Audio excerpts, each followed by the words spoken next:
안녕하세요. 저는 카카오 미래미디어 파트에서 데이터 분석 기반의 서비스를 개발하고 있는 김기도라고 합니다. 회사에서는 올라프라는 이름으로 살고 있고요. 올라프랑 닮았나요? 네, 오늘 이 세션이 오늘 카카오 컨퍼런스의 마지막 시간인데요. 집에 가지도 않으시고 용케도 참고 이 세션에 참석해 주신 여러분들께 감사한 말씀을 드립니다. 그러면 딥러닝을 활용한 뉴스 메타 태깅 발표를 시작해 보겠습니다. 뉴스 메타 태깅이라고 하면 좀 익숙치 않은 분들도 계실 수 있을 것 같아서 저희 프로젝트의 배경을 좀 먼저 소개해 드리도록 할게요. 잘 알고 계시는 것처럼 메타 데이터라고 하면 데이터를 설명하는 데이터를 말합니다. 그러니까 뉴스 메타 데이터라고 하면 뉴스 기사의 특징을 설명하는 정보를 말하는 거겠죠. 지금 이제 화면에 보시면 전기세 누진제에 대한 기사가 하나 나와 있습니다. 저 기사를 어느 언론사에서 어떤 기자가 몇 시에 작성한 것인가라는 것들이 뉴스 메타 데이터가 될 거예요. 방금 말씀드린 이런 정보는 언론사가 저희 카카오에게 제공하는 정보들입니다.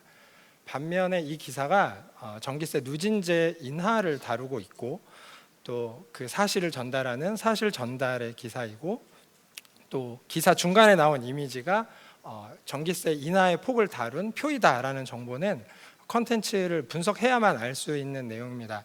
당연히 언론사에서 저희에게 주지 않는 정보고요. 저희가 직접 만들어야 되는 것이죠.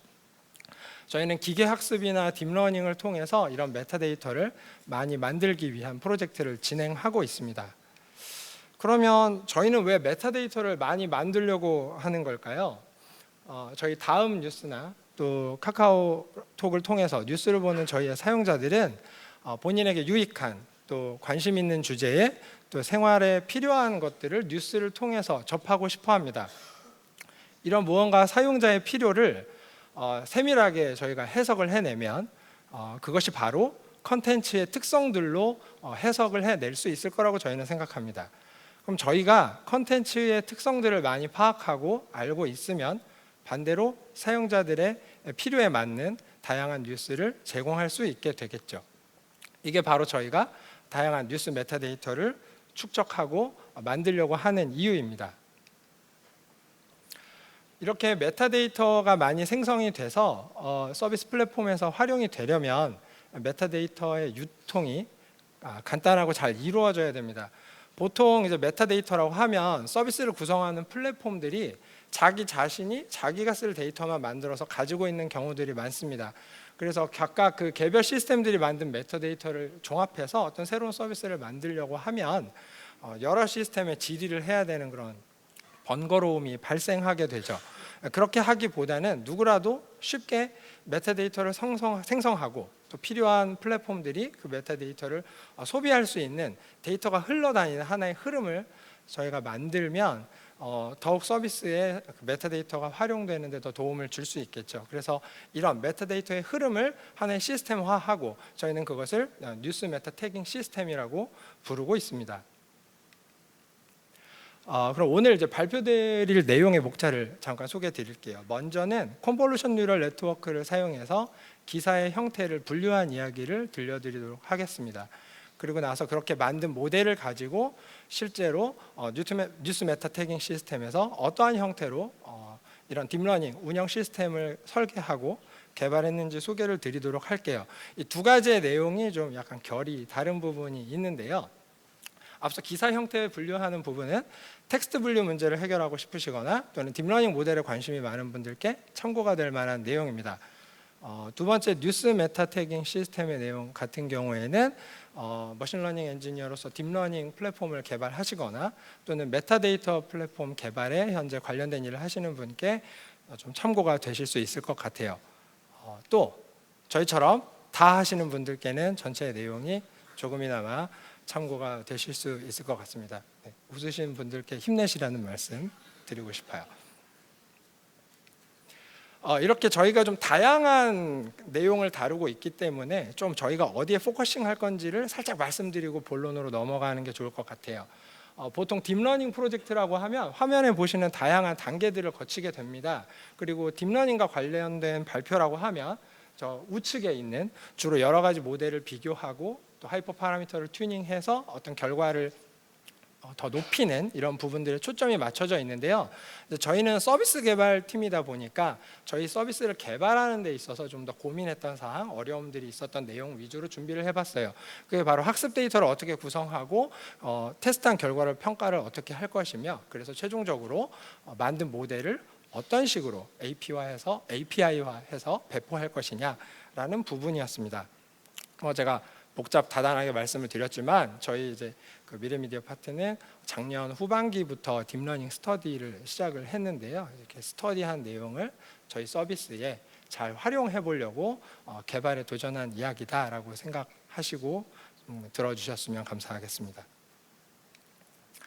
네, 그러면 저희가 첫 번째로 만들어 본 메타데이터는 기사의 형태를 분류하는 것입니다. 기사의 형태가 뭐냐라고 이제 궁금해 하실 것 같아요. 그렇죠? 네. 그렇다고 하면 저희는 이제 뉴스 기사를 사실 전달형 기사와 해설 묘사형 기사로 한번 나눠봤습니다. 사실 전달형 기사라고 하면 지금 화면에 보시는 것처럼 21일 오전 10시 10분께 이산 가족이 서로 상봉했다라는 것처럼 언제 어떤 일이 있었다라는 것을 객관적으로 전달하는 기사를 말합니다. 또 해설 묘사형 기사라고 하면 이것은 특정 사건이나 또 특정 인물에 대해서 기자분들이 공들여서 심층 취재한 그런 기사들을 말하죠. 그래서 지금 보시면 워리어 플랫폼 입고 사격해보니 99점 이런 기사가 있는데요. 저 기사는 이제 우리나라의 새로운 무기 체계에 대한 심층 보도를 한 기사입니다. 이제 이런 것들이 해설 묘사형 기사에 속하게 되죠. 그럼 저희가 갑자기 왜 사실 전달형 기사와 해설 묘사형 기사를 나누려고 하는 걸까요? 네, 보통 하루에 저희에게 인입되는 기사들을 보면 대부분 사실 전달형 기사고요. 해설 묘사형 기사는 좀 적어요. 당연하겠죠. 이런 기사들을 만들어내는데 기자들의 많은 수고가 들어갈 테니까요. 그런데 이런 해설 묘사형 기사들을 보면 상대적으로 정보량이 많고 또 오래 두고 읽어볼 만한 내용들이 많습니다. 그렇기 때문에 이게 어느 형태의 기사냐라는 것은 정보량이 많고 오래 읽어볼 만한 내용의 기사를 찾는 특징들의 하나로 사용해 볼 수 있게 됩니다. 그래서 저희가 이걸 먼저 분류해 보고자 한 거고요. 그러면 이 문제를 풀기 위해서 저희가 제일 먼저 고민한 것은 어떤 방법, 어떤 기계 학습의 알고리즘이나 딥러닝의 모델을 가지고 기사의 형태를 분류할 것인가입니다. 여러 가지 리서치를 하다 보니까 최근에 텍스트 분류 문제를 해결하기 위해서 CNN 모델, 컨볼루션 뉴럴 네트워크를 사용한다는 것을 저희가 알게 됐어요. 그래서 여러 가지 또 CNN을 활용한 사례들을 리서치를 하다가 뉴스 기사의 특징을 매우 잘 활용할 수 있는 모델을 찾았습니다. 그게 바로 캐릭터 베이스드 컨볼루션 뉴럴 네트워크였고요. 지금 화면에 소개된 해당 논문에서 저 모델을 소개하고 있습니다. 사실 이제 모델 자체는 평범해요. 6개의 컨볼루션 레이어를 가지고 있고 3개의 풀리 커넥티드 레이어로 구성이 되어 있습니다. 그런데 저희가 왜 이 모델을 선택했고 또 이 모델이 뉴스 기사를 처리하기에 적합하다라고 말씀을 드리냐면요. 이 기사는 텍스트를 형태소 분석을 하거나 워드 임베딩을 추가로 하지 않고 캐릭터를 있는 그대로 입력을 받아서 학습을 합니다. 기사 같은 경우에 잘 보시면 제목이나 본문에 기호를 매우 의미 있게 사용하는 경우가 있어요. 예를 들면 대괄호 안에 날씨라는 건 어떤 섹션이나 주제를 나타내는 데 사용하죠. 또 괄호하고 속보, 괄호, 종합 하는 것들은 어떤 기사의 형태를 나타내는 기호이기도 합니다. 또 특정 어떤 TV 프로그램의 제목이나 유명한 인사의 발언을 인용할 때는 인용 보호를 사용하죠. 캐릭터 단위로 뉴스 기사를 학습할 수 있다는 의미는 이런 기호들의 행간도 읽어볼 수 있겠다는 저희는 그런 의미로 받아들였습니다.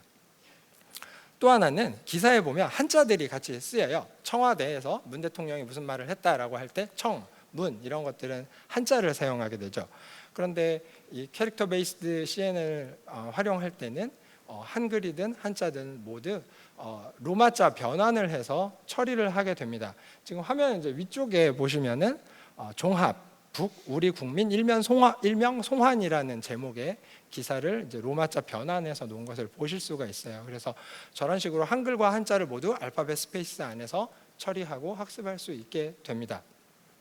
마지막으로 CNN이니까요. 문자와 단어의 순서를 보존해서 기사의 어투나 문틀을 학습하게 됩니다.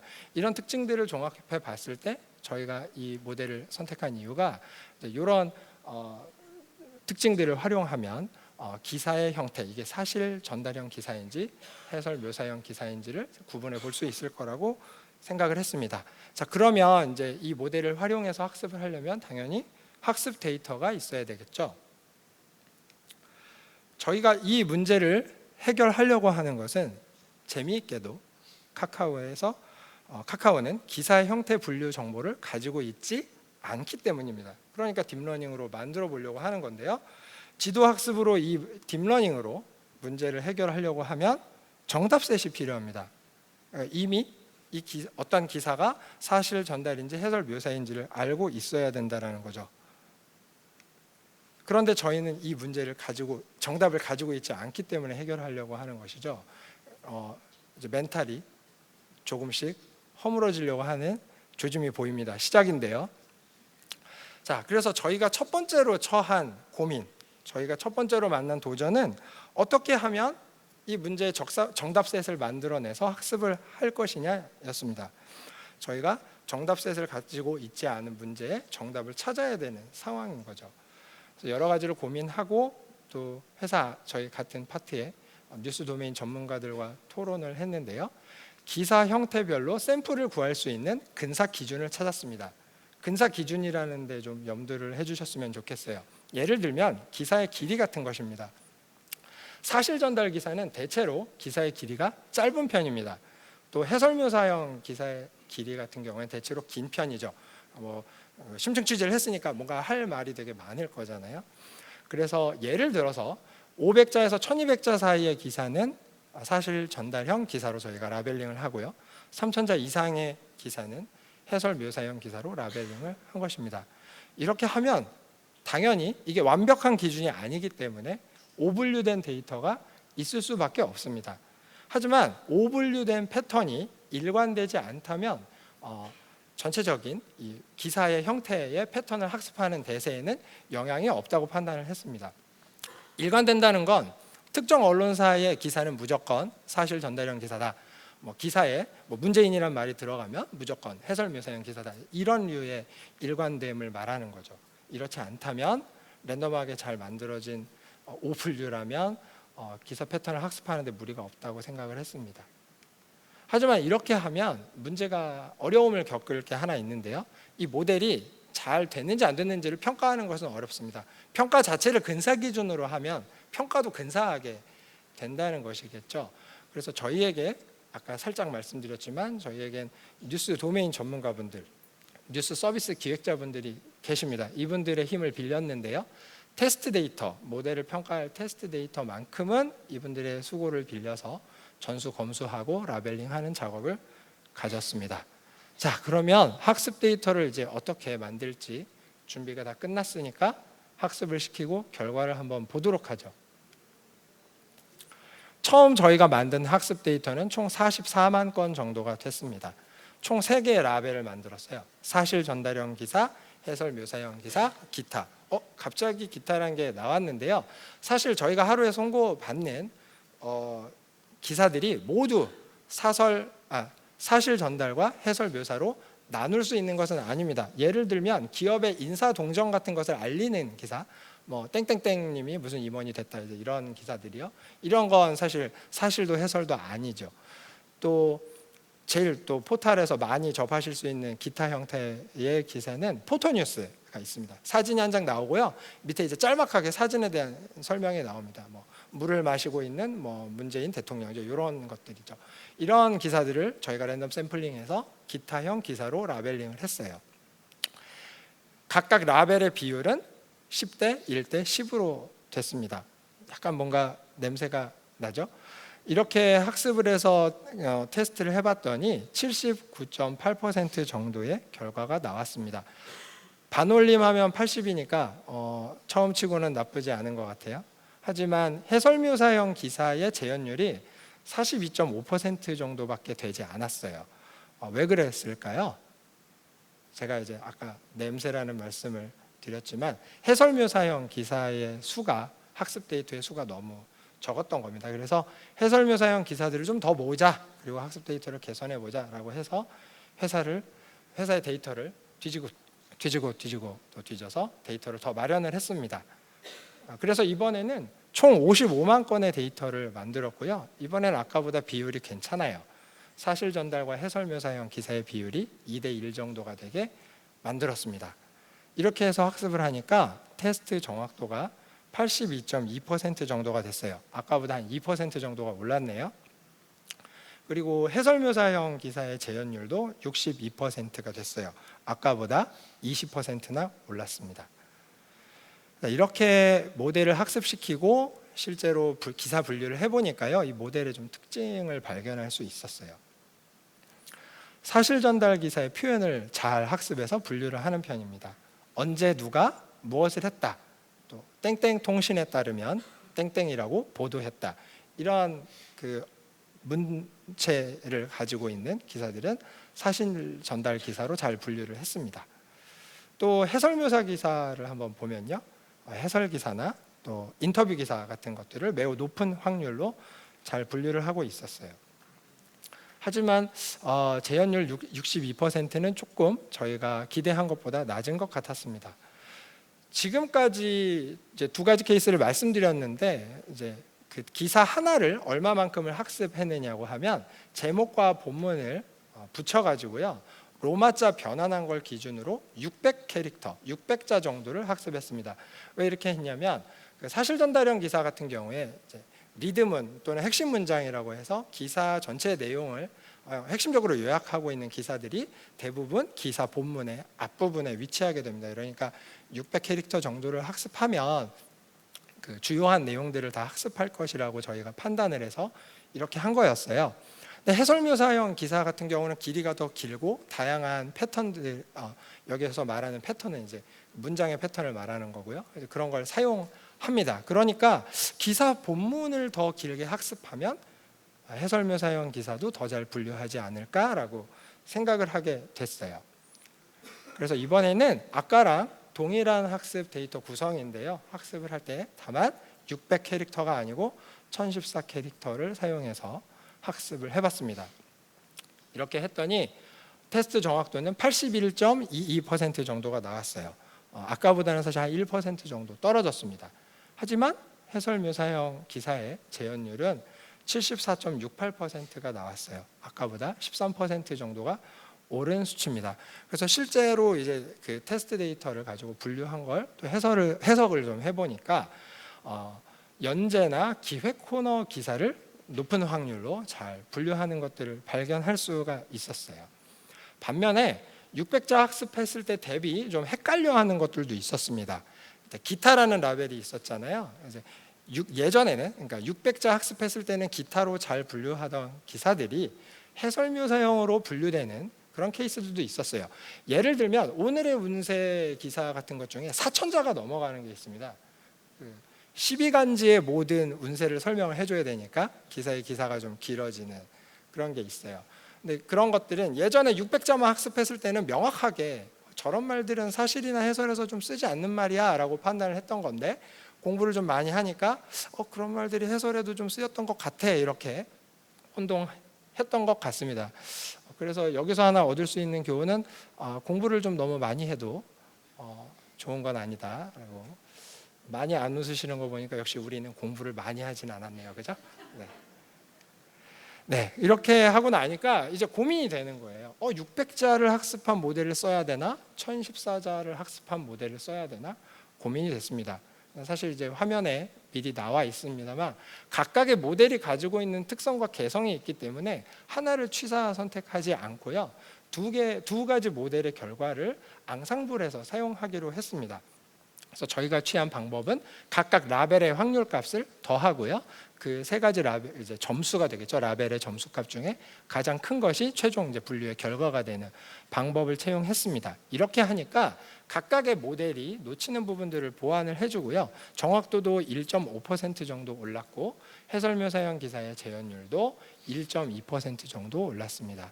뭐 1점 얼마니까 뭐 좀 소소하다 이렇게 느낄 수도 있겠지만 실제 이제 데이터를 놓고 저희 그 뉴스 도메인 전문가들과 같이 리뷰를 해보면 상당히 납득할 만한 수준의 또 만족할 만한 수준의 그런 결과가 나왔습니다.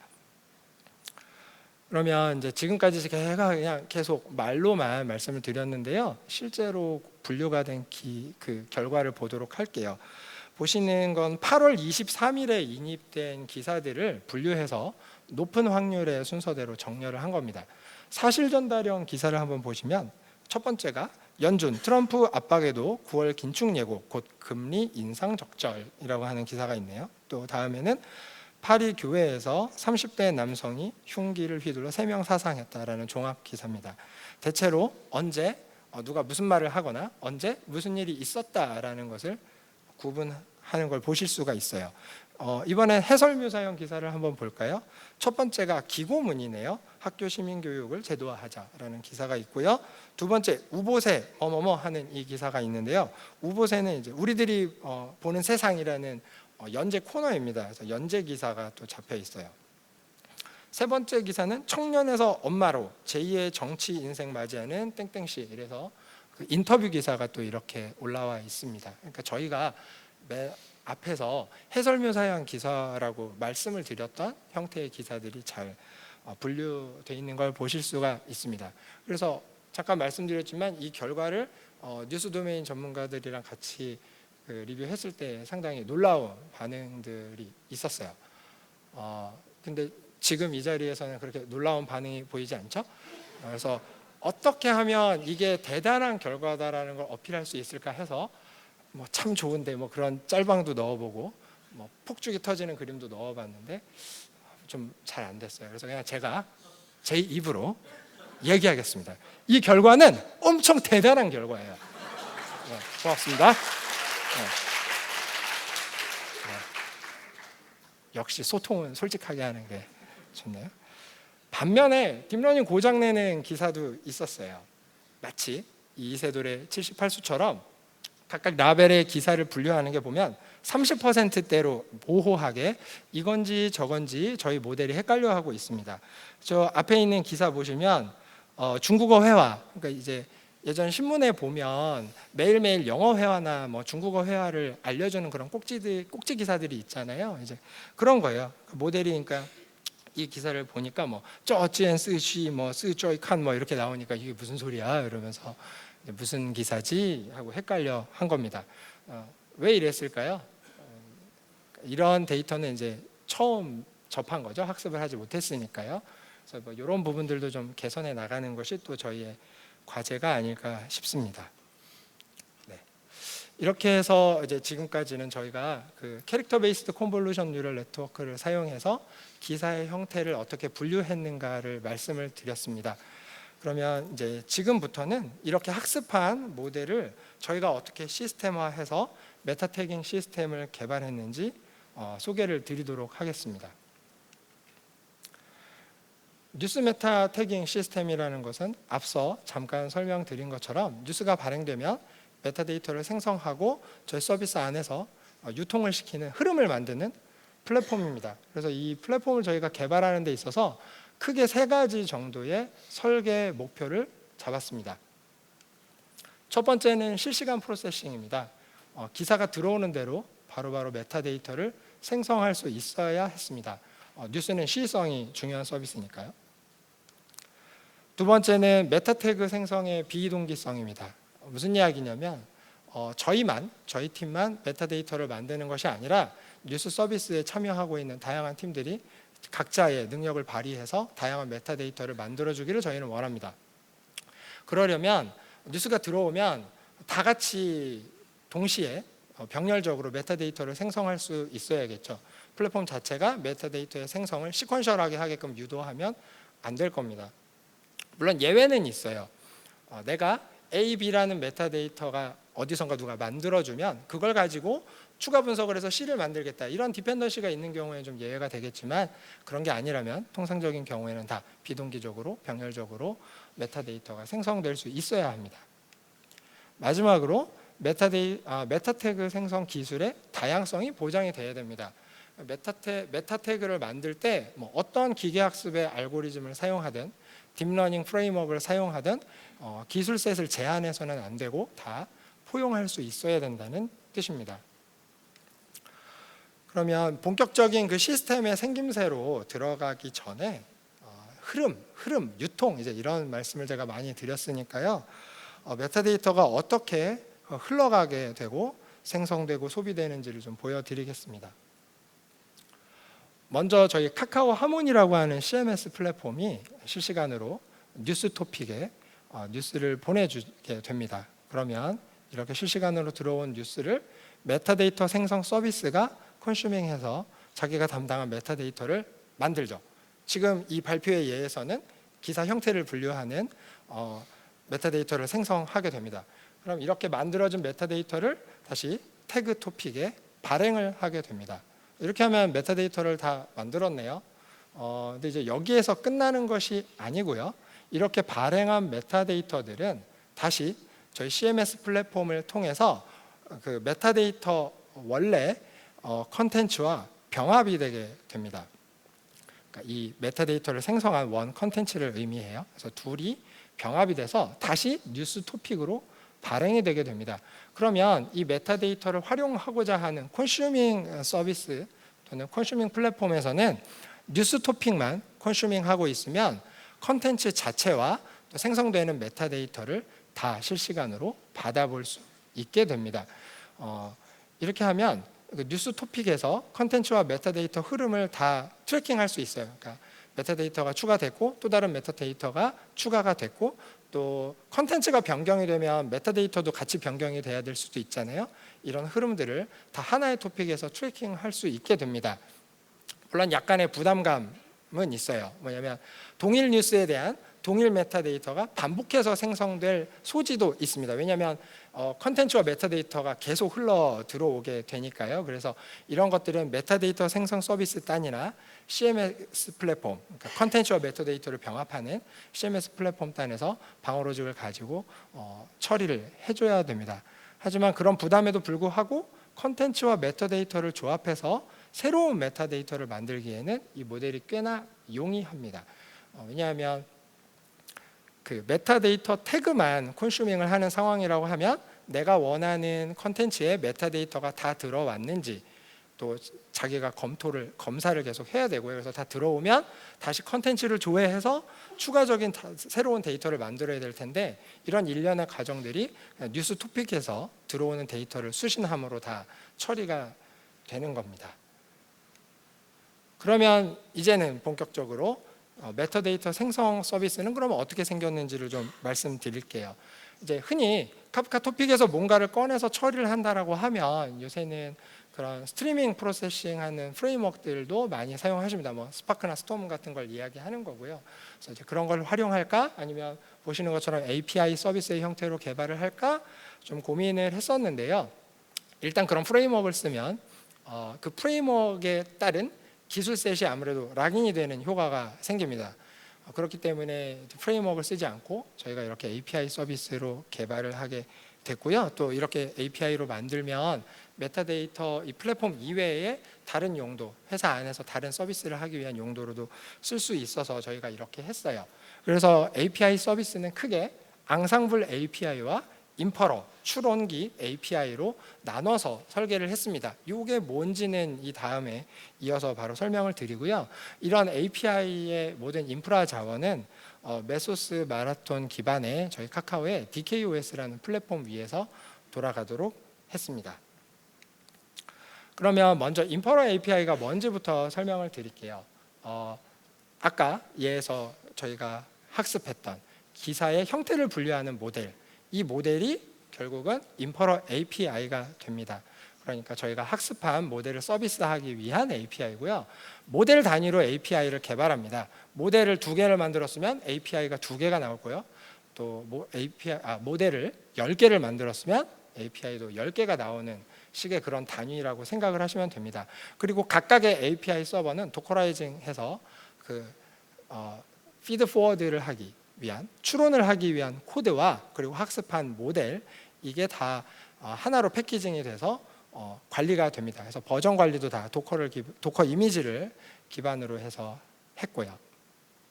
또 인퍼러 API를 만드는 또 하나의 중요한 원칙은 모델 추론하는 것 이외의 기능은 넣지 않습니다. 그러니까 최대로 가볍게 하고요. 모델 만드는 데 많이 신경을 쓰고 API는 간단하게 개발해서 서비스에 올릴 수 있도록 하자, 이제 이런 원칙을 정했습니다. 그래서 이제 먼저 소개드렸던 기사 형태를 분류하는 CNN API 같은 경우는 저희가 모델을 텐서플로우를 가지고 학습을 했습니다. 그래서 파이썬 플라스크를 사용해서 REST API를 개발을 했고요. 프로토버프로 익스포트했던 모델을 임포트해서 그냥 세션 런을 하는 기능을 가지고 있습니다. 또 UWSGI 레벨에서 앞에 서빙을 도와주는 것은 웨이트리스를 사용을 했고요. 그래서 심플한 가벼운 API 서버를 만들었습니다. 그러면 이제 아까 또 하나의 축, 앙상블 API를 소개해 드릴게요. 앙상블 API는 인퍼러 API를 호출해서 최종적인 추론의 결과를 만들어내는 역할을 합니다. 인퍼러 API를 호출을 해야 되니까 뉴스를 받은 다음에 인퍼러 API를 호출할 수 있는 입력값으로, 피처라고 소개를 했는데요. 그 입력값으로 변환하는 역할을 이 앙상블 API가 수행합니다. 그러니까 아까 제가 로마자 변환을 말씀드렸는데 기사 원문이 들어오면 그걸 로마자 변환하는 건 이 앙상블 API가 수행을 하는 거예요. 그리고 나서 인퍼러 API를 호출하고요. 그 두 개의 모델의 값을 리턴 받은 다음에 그 리스폰스를 조합해서 최종의 추론 결과를 만들어냅니다. 이런 모양이다 보니까 약간 메타데이터 서비스의 게이트웨이 같은, 그 인퍼러 API 대비해서 게이트웨이 같은 역할들을 해요. 그래서 공통 기능도 수행을 하게 되고요. 그래서 아까 인퍼러 API는 가볍게 만든다고 했지만 앙상블 API는 여러 가지 좀 필요한 기능들을 많이 넣고 좀 무겁다기보다는 신중하게 개발을 했습니다. 그래서 여러 가지 소스에서 데이터를 가지고 와서 병합을 하는 그런 방법을 취하고 있기 때문에 병렬 비동기 처리의 이점을 가지고 있는 스프링 웹플럭스를 사용해서 개발을 했습니다.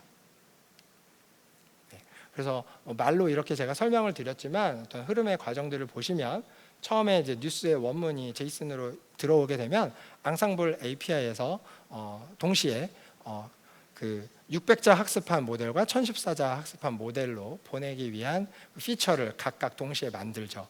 그리고 실제 인퍼러 API를 호출한 다음에 결과를 머지해서 최종적으로 뉴스 타입이 무엇이다 라고 머지하게 되는 형태를 취하게 됩니다. 이런 식으로 메타데이터 생성을 API 서비스화 하고 나면 새로운 메타데이터가 추가될 때마다, 기사 형태 분류 말고요, 이 외의 것들이 하나씩 추가될 때마다 매번 반복되는 작업이 있습니다. 그게 뭐냐면 뉴스 토픽에서 뉴스를 하나 꺼냅니다. 그리고 이걸 가지고 메타데이터를 만들지 말지 판단해서 필터링하는 그런 작업들이 필요할 거고요. 필터링한 다음에 이제 선택이 된 뉴스는 앙상블 API를 이제 호출을 하죠. 그리고 나서 결과를 받아서 메타데이터 형식의 제이슨 변환을 하고 그 결과를 카프카의 태그 토픽에 발행하게 되는 이 일이 새로운 메타데이터 API가 개발이 될 때마다 계속 반복이 되게 됩니다. 그래서 이 일련의 과정을 저희가 이제 메시지 플로우 컨트롤이라고 부르는데요. 이건 저희가 어떻게 개발을 했을까요? 네, 물론 이것 또한 여러 가지 개발의 방법이 있겠지만 저희는 이제 아파치 나이파이를 사용해서 이 부분을 개발했습니다. 화면 상단에 나와 있는 그림은 이제 실제 저희 플로우는 아니지만 제가 이제 비슷하게 약식으로 좀 그려본 거예요. 그래서 처음에 카프카에서 뉴스를 하나 가지고 온 다음에 거기에 제이슨 파싱을 하고 앙상블 API를 호출한 다음에 아래로 내려와서 제이슨 변환을 한 다음에 최종적으로 카프카 토픽으로 발행하는 이제 저런 류의 흐름입니다. 저걸 이제 아파치 나이파이를 사용하면 직접 코딩을 하는 게 아니라 화면에서 플로우를 그려서 개발을 할 수가 있고요. 이렇게 하니까 아무래도 좀 반복되는 그런 흐름들을 빨리 개발하는 데 좀 용이했습니다. 그리고 또 하나 좋은 점은 각각의 저 단계마다 이제 나이파이에서는 프로세서라고 하는데요.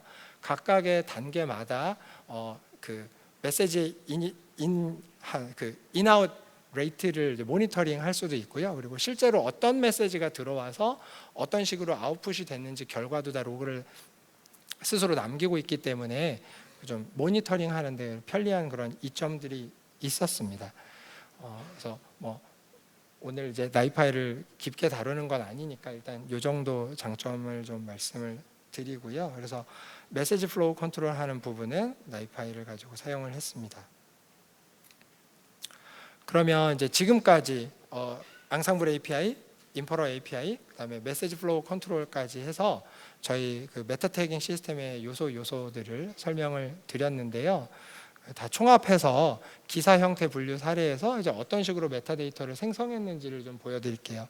그래서 이제 최상단에 보시면 뉴스가 실시간으로 인입이 되게 됩니다. 날씨 기사가 하나 들어왔네요. 그러면 날씨 기사는 저희가 기사 형태의 분류를 할 겁니다. 나이파이에서 그럼 필터링을 통과하게 되죠. 그 다음에 날씨 기사가 앙상블 API 호출에 이제 입력값으로 들어가게 되고요. 앙상블 API에서는 이 기사의 제목과 본문을 로마자 변환해서 콘캣합니다.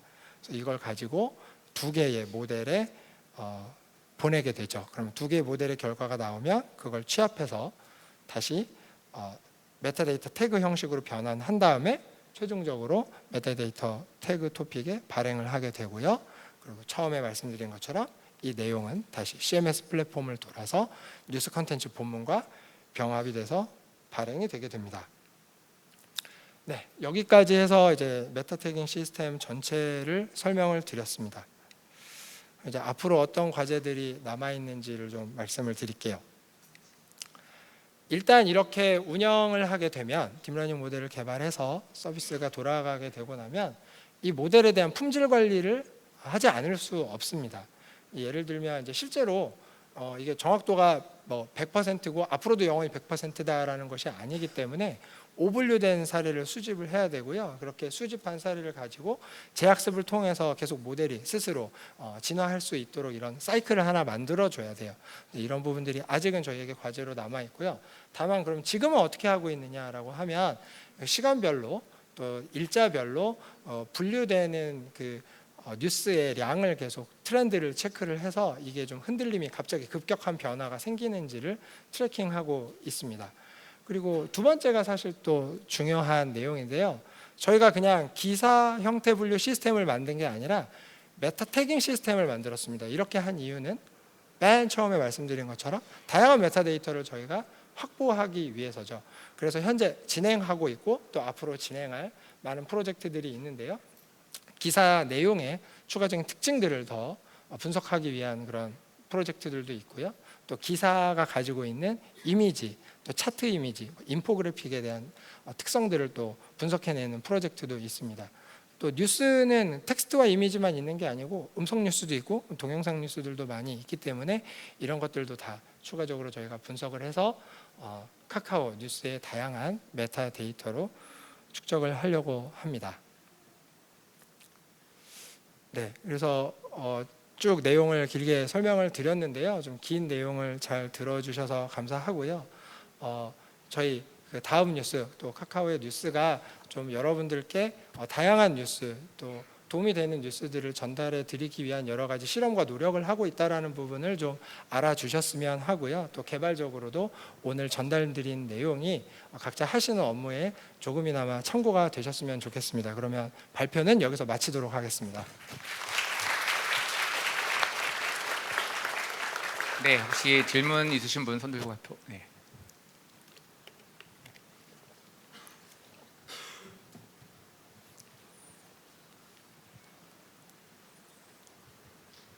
예, 오늘 강의 정말 잘 들었고요.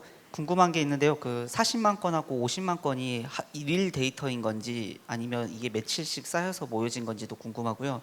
그리고 그 데이터 안에 이게 지면 기사하고 방송 기사는 그 기사 틀이 다르지 않습니까? 지면 기사와 뭐라고 하셨죠? 방송 기사요. 방송 기사요? 예, 그러니까 네. 문법 자체가 틀린데 이 부분에서 어떻게 그 말뭉치 작업을 어떻게 했었는지 좀 궁금합니다.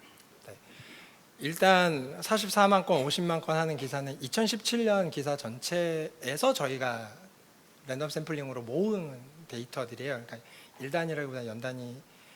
근데 이제 하나 오해하시지는 말아야 되는 게 50만 건이 1년 전체 기사다라는 건 아닙니다. 그러니까 1년 기사 전체 중에서 저희가 샘플링으로 최대한 일단 끌어 모은 거고요. 그리고 사실 이제 방송 기사 같은 것들은 이제 특별히 저희가 방송 기사만 모아서 학습셋을 만든 건 아니에요. 그렇지만 아까 말씀드렸던 그 기타 뉴스 라벨을 만들 때 그때 샘플링하는 과정에서 거기에 포함을 시켜서 학습이 될 수 있도록 그렇게 했습니다.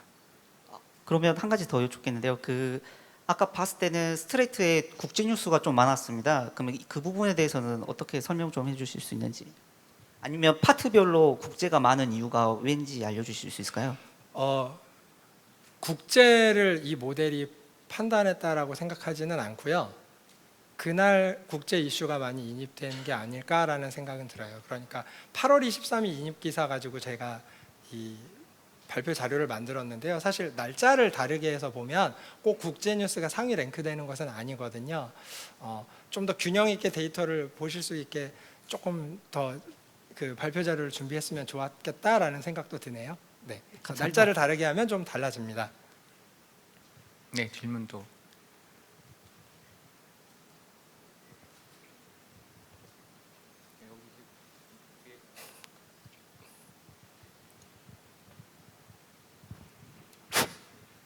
네, 저는 뉴스를 이제 세 줄 요약을 하는 CNN 모델을 만들어서 회사에서 서비스 중인데요.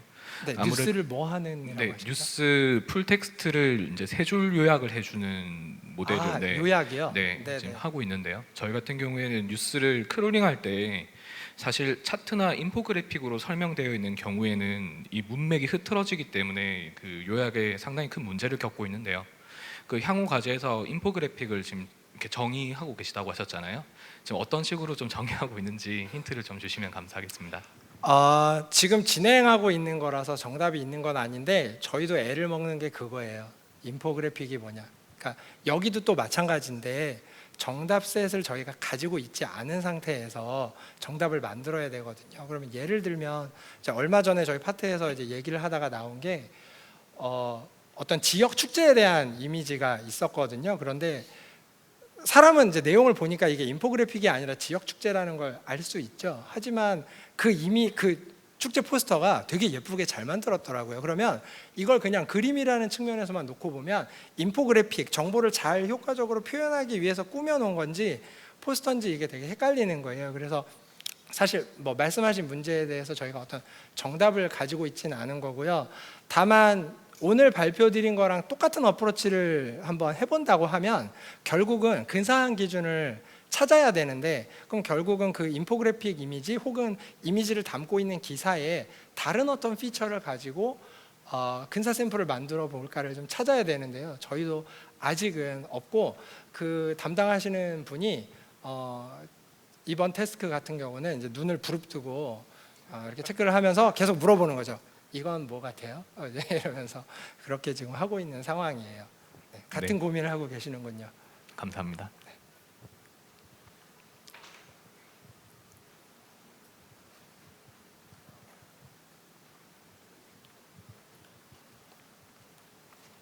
예, 저 발표 너무 잘해주셔가지고 잘 들었습니다.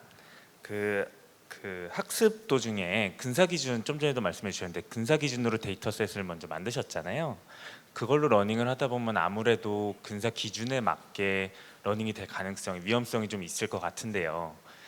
실제로 그 테스트셋 같은 경우는 전문가분들이 따로 준비를 해주셨다고 말씀하셨는데 그 근사 기준에 해당하는 기준으로 봤을 때 그 테스트셋이 어느 정도의 결과물이 나왔는지, 그리고 그거에 비해서 실제 러닝했을 때는 어느 정도의 성능이 차이가 있었는지 좀 궁금해서 예, 질문 드립니다.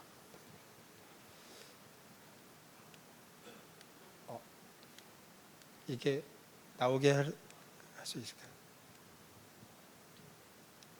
제가 뭘 눌렀나요?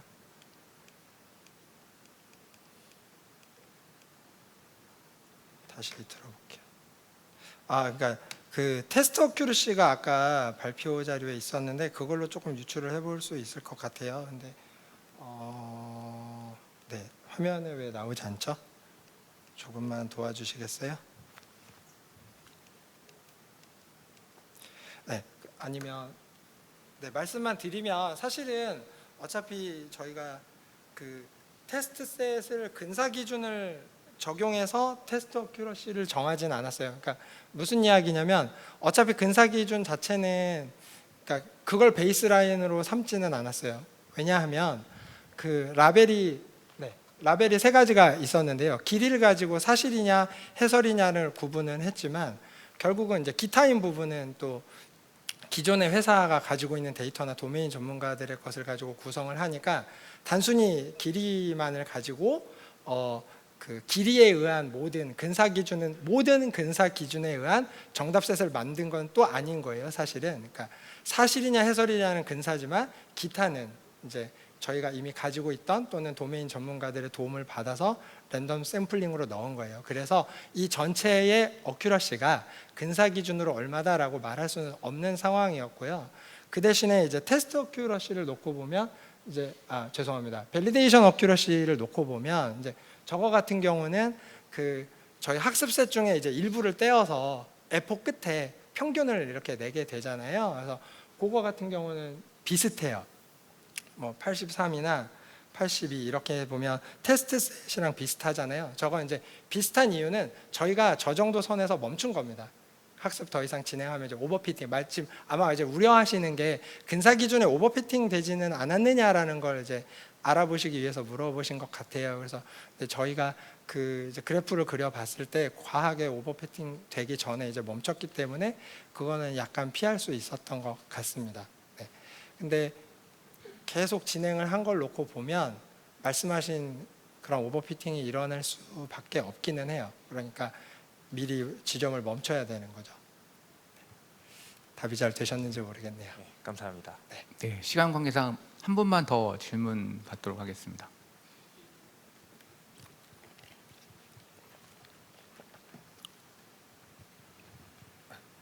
예, 안녕하세요. 좋은 강연 잘 들었습니다. 저는 그 모델링 관련해서 여쭤보고 싶은 게 있는데 캐릭터 베이스드 CNN을 쓴 이유는 아무래도 그 병렬화가 편해서 그런 부분이 있는 건가요? 아니면 다른 베이스라인 머신러닝 알고리즘에 비해 좋은 성능이 나와서 그런 건가요?